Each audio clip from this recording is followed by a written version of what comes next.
Welcome to TV Burp. A bird calls out for his friend Chris on Winterwatch. Chris.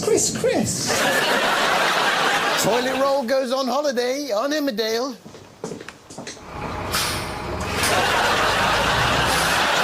And expert a little bit rude on Antiques Roadshow. So, here we are, looking at, an old lady. No oil painting yourself, mate. I was very surprised by a statistic on Safari Vet School this week. As the largest of the African antelopes, with bulls weighing up to 850 kilos. No wonder they walk funny. What? Oh, bulls. Bulls, yeah. Never mind. Yes, the young vets were all out on the Shamwari Game Reserve in South Africa, learning new techniques. Emily seemed to be having a problem correctly identifying some of the animals. Emily has the responsibility of giving the antidote to the first giraffe. And you guys... Get on the neck first, Jack. Okay, you keep that head down. Whoa! This is my first ever intravenous injection on a giraffe. That's not a giraffe, Emily, it's a man. The giraffe's the one with the long neck. The hotel now, and Deputy Manager Christian has found new love and celebrated with that old Craig David song, 7 Days. Met him on Friday. Is that it? You only met him on Friday, I love it. On Friday night together, Monday, Sunday night, Monday night. Did she decline? No, Didn't she mind? I don't think so. Was it for real?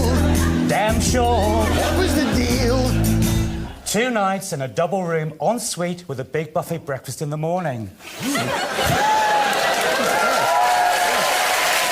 Christian. High five. High five. Tickle. Meanwhile, Alison was throwing herself into the Christmas celebrations with plans for all sorts of games. So the trophy competitions, here we're doing darts, a few arrows. I will be running that because I love a bit of darts. Bye-bye. And we're going to be doing drafts. Yeah, darts and giraffes. I love playing giraffes, don't you? You know, when you pretend to be a giraffe.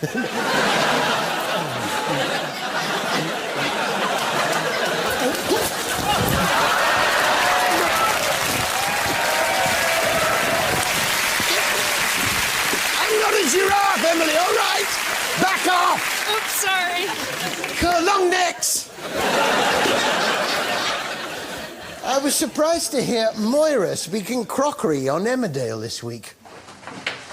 You look nice.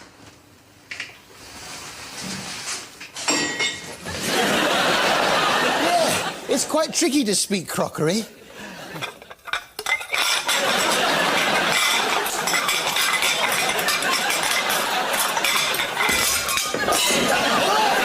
All right, I cheated. I can't really speak crockery, but I do speak a little cutlery.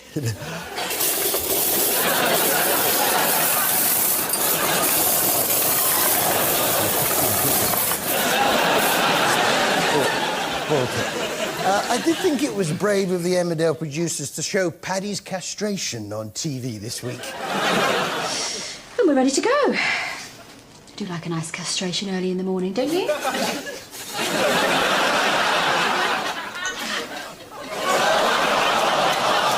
Ouch. I was not too sore, Paddy. I understand why he wanted the operation, though, because he's marrying a sheep. Would you do me the honour? Will you... Will you marry me?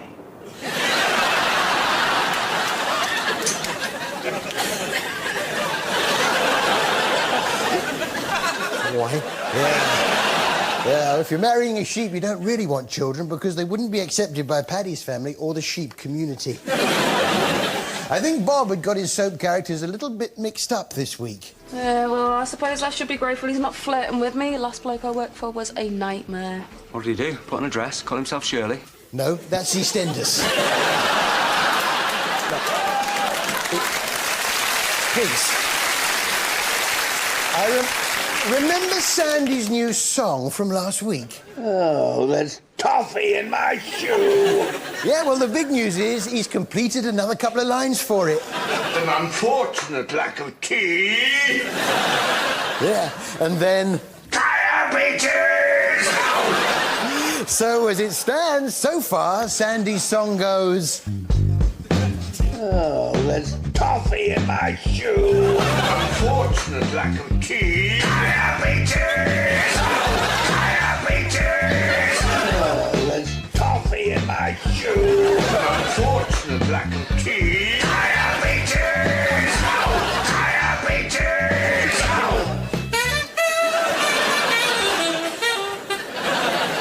Yeah, so... Blockage. So, yeah.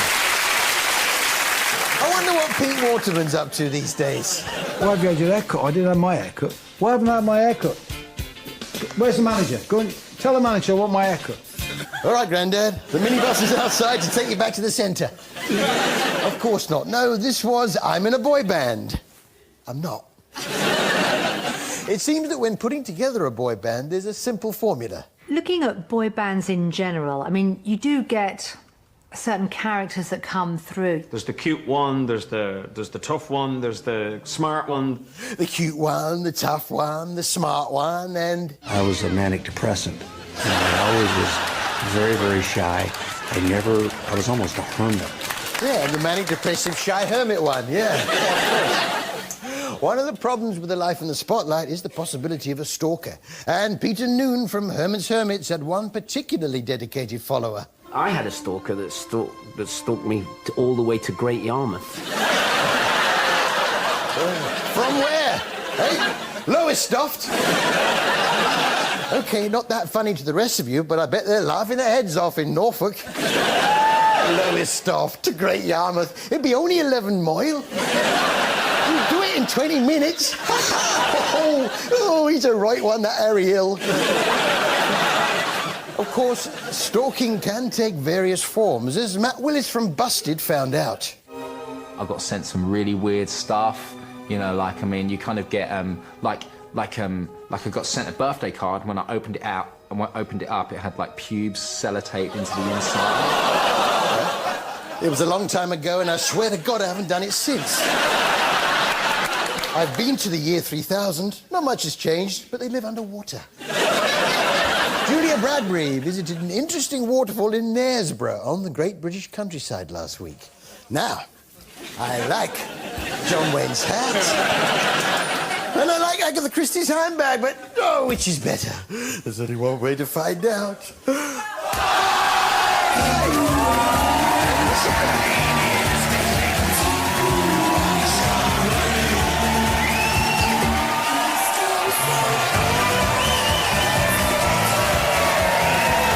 See you after the break. Come on, John Wayne's hat.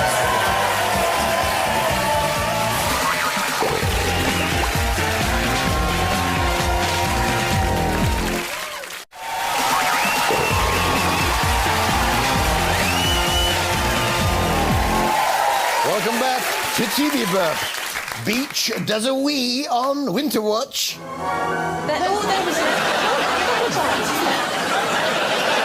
Patient with a tiny bag for a head on Casualty. Because 140 over 70.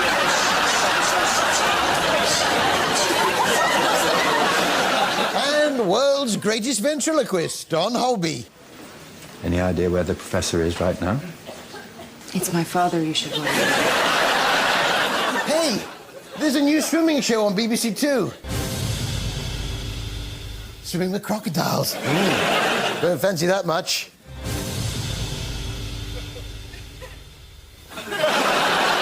To be honest, I don't fancy swimming with Ben Fogle either. Even Ben didn't seem too sure about the concept. But you can't back out of it now, Ben. Otherwise, it's just swimming with Ben Fogle. Just get in that water and start swimming, you dirty coward. Well, you say that. I was swimming in the Sittingbourne swimming baths when I noticed, floating on the surface, what looked like a crocodile. Yeah, a smaller type and brown in colour, but it must have been dangerous because we were all told to get out of the water.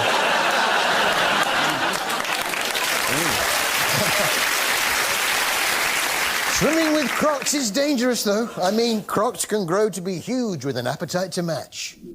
Small gets rewarded for his demonstration with a snack. One entire chicken downed in seconds.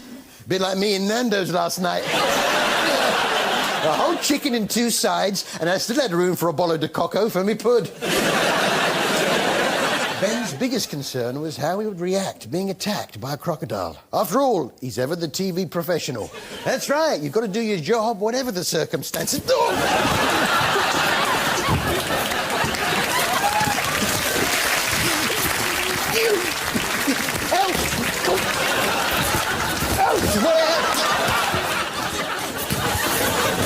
Elsewhere in the schedules.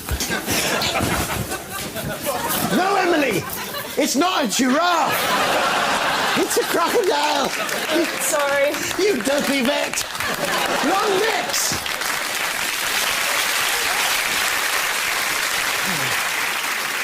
And Widdecombe's got a new show. Boy, give it a chance. Yeah, Cleverdicks on Sky Atlantic. Now, you might think, can an ex-politician like Anne handle a whole show of her own? And a quiz show at that? Well, you've got to really sell it. Well, have no fear. Anne is a quiz show natural. These 4 people all claim to be Cleverdicks. But are they? It takes one to know one. I'm Anne Widdecombe, and this is Cleverdicks. Move over, Brucey. We found your replacement. Slam dunk, back of the net. She's a natch. What a find. So, what are the contestants like? So, Steve, what do you do? I work for an IT firm. Basically, I'm in security. I look after people's accounts. I give them access to various bits and bobs that they like. Bit boring. What about David? So, David, tell me what you do. I'm a corporate tax solicitor in the City of London. Bit boring. What about Rob? What do you actually do? I have a part-time job helping people who've been missold endowment mortgages.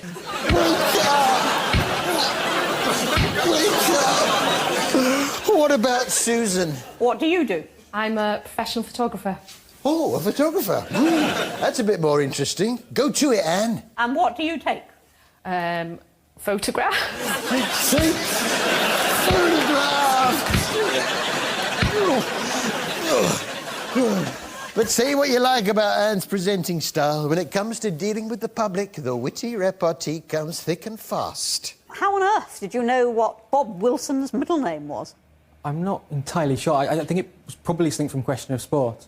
I think they did do a footballer's middle name game, Mark Everton Walters and so forth. And I think Bob Primrose Wilson was one of those. Do you have any idea why he's called Primrose? I haven't the foggiest idea, I'm afraid. No, neither have I. Perhaps it was his mother's maiden name or something. Maybe. See, in less experienced hands, that might have come across as stilted. On Horizon this week, Michael Mosley discovered something new about himself. I discovered a few years ago that I am what's called a toffee. Then stay away from my shoe. Now, this time, Mike was delving into the thorny issue of how much exercise you need to do to stay healthy. But I wasn't sure his motives for making the show were entirely scientific. I've come to meet Dr. Jason Gill of Glasgow University, who has promised me a delicious Scottish breakfast. Imagine what he'd do for a whole chicken in a bolo de coco. What this show did allow us was a peek at a very private side of Mike Mosley, a side that perhaps only his wife had seen. Elsewhere, obesity expert Dr. James Levine had a chilling warning for us couch potatoes. It's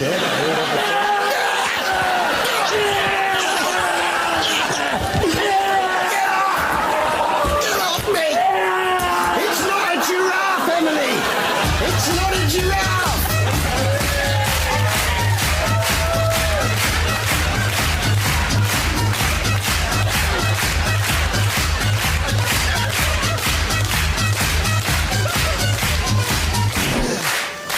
What does it all mean?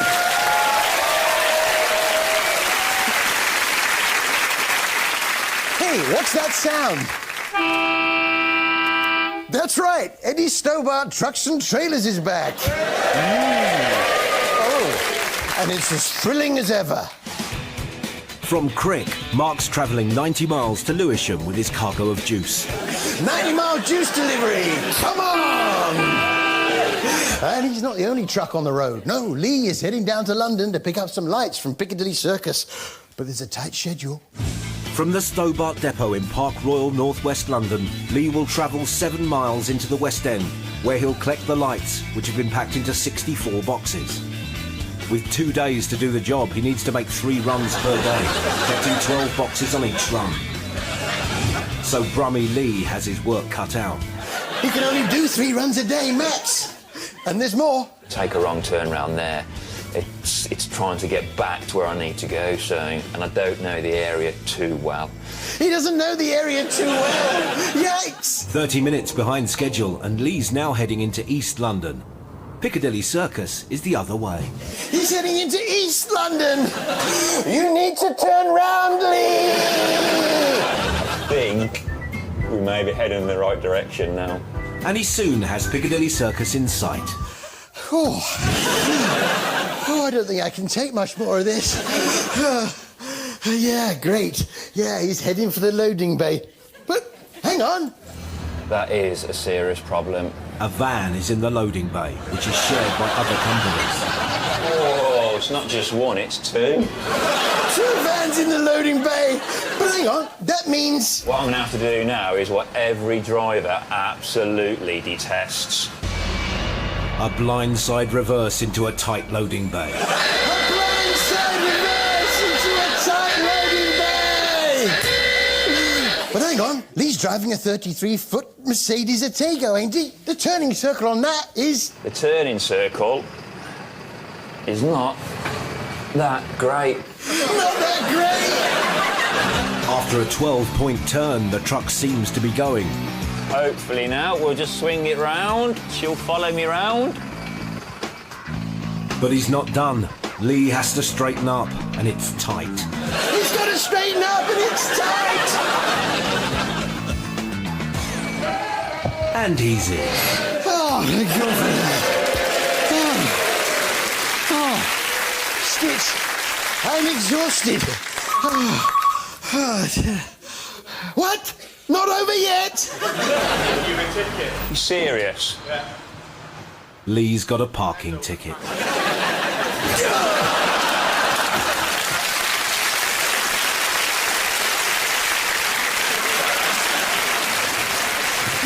Please! I beg you, no more excitement. There's only so much a man can take. But of course, Lee isn't the only trucker on the block. 34-year-old Mark Dixon is one of Stobart's top drivers. And he's possibly the most famous, in no small part due to a certain TV show. Of course, we couldn't comment, but he could. Guys like Mark Dixon's probably the most well-known trucker in England, I suppose. Well, to be honest, that isn't a particularly long list, is it? Oh, yeah, Mark is up there with the top celebs and gets all the perks that go with it. Well, most of them. All the fan mail I get, people want to marry me and obviously think I'm great. But I've never had any knickers sent yet, and that's not fair, because when people on the stage singing, they get knickers and bras and all sorts thrown at them. I mean, I want knickers.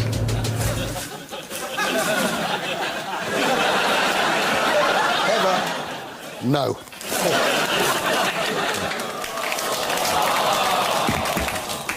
Save those for later.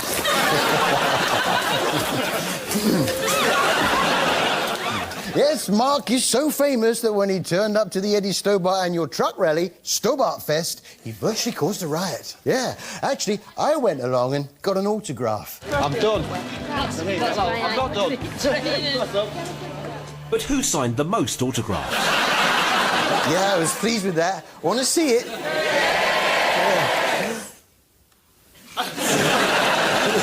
Yeah, I also got Lee to sign the back. Yeah, I haven't seen that one yet, but, yeah, he took his time over it. Even the kids love Mark Dixon. I want to get Mark Dixon's autograph now.